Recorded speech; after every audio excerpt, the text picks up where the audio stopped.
Сәлем достар, бұл Отбасы банкінің ипотека академиясы. Бүгін тұрғын үйге мұқтаж ретінде есепке тұру туралы сөз қозғаймыз.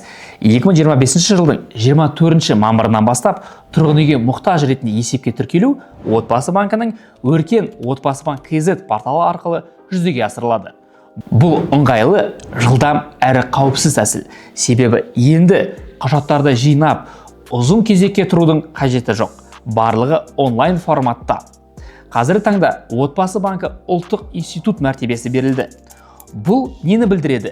Енді банк тек қаржы ұйымы ғана емес, сонымен қатар мемлекеттік тұрғын үй бағдарламаларының негізгі операторы. Яғни тұрғын үй мәселесіне қатысты барлық мемлекеттік қолдау шаралары бір орталықта Отбасы банк арқылы жүргізіледі. Отбасы банкі еліміз бойынша тұрғын үйге мұқтаж азаматтардың бірыңғай дерекқорын қалыптастыруға, жаңартуға және жүргізуге жауапты. Сондай-ақ ол мемлекет, әкімдіктер және азаматтар арасындағы өзара іс-қимылды үйлестіреді. Тұрғын үй бағдарламаларын ашықтығын және тиімділігін қамтамасыз етеді. Ұлттық даму институты мәртебесінің арқасында банк жаңа бағдарламаларды іске асыруға, әлеуметтік жобаларды көбейтуге және мемлекеттік органдармен тікелей жұмыс істеуге өкілетті. Бұл әрбір қазақстандық үшін тұрғын үйдің қолжетімділігін арттыруға бағытталған. Бұрын мемлекеттік жеңілдетілген тұрғын үй бағдарламаларына қатысу көбіне адамның жұмыс саласына, кәсібіне немесе мәртебесіне байланысты болды. Мысалы, мемлекеттік қызметкерлер, бюджеттік сала мамандары немесе белгілі бір санаттағы азаматтар ғана қатыса алатын. Ал басқа адамдар үшін мұндай мүмкіндік мүлдем болмады. Соның салдарынан көптеген азамат өз баспанасына қол жеткізе алмады. Ал жаңа жүйе бәрін теңестірді.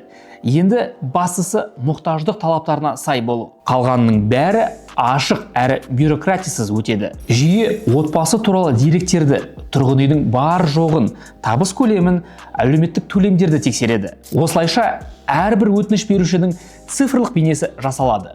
Бұл нақты жағдайда толық түсінуге ғана емес, сонымен қатар әр адамға жеке тиімді шешім ұсынуға мүмкіндік береді. Өтінішті қарау мерзімі өте қысқа, бір күннен 3 жұмыс күніне дейін. Егер өтініш демалыс күні берілсе, ол келесі жұмыс күні қаралады. Ал тіркелу үшін тек электрондық цифрлық қолтаңба ғана жеткілікті. Сонымен қатар Отбасы банкі қауіпсіздікке ерекше назар аударады. Барлық деректер қорғалған. Ал қатысушылар тізімі ресми сайтта ашық әрі тексеруге қолжетімді болады. Бұл әділдік пен сенімділікке кепілдік береді. Соңғы мәліметтерге сай, елімізде шамамен 1.200.000-ға жуық отбасы тұрғын үй жағдайын жақсартуға мұқтаж. Бұл Қазақстан халқының әрбір 5-ші азаматы дерлік. Осындай азаматтар үшін Отбасы банк арқылы жаңа есепке алу жүйесі мемлекеттік қолдауға жылдам әрі жеңіл жол ашады. Егер сіз әлі есепке тұрмаған болсаңыз, дәл қазір мұны Өркен Отбасы банк KZ ресми порталы арқылы жасауға ең ыңғайлы уақыт.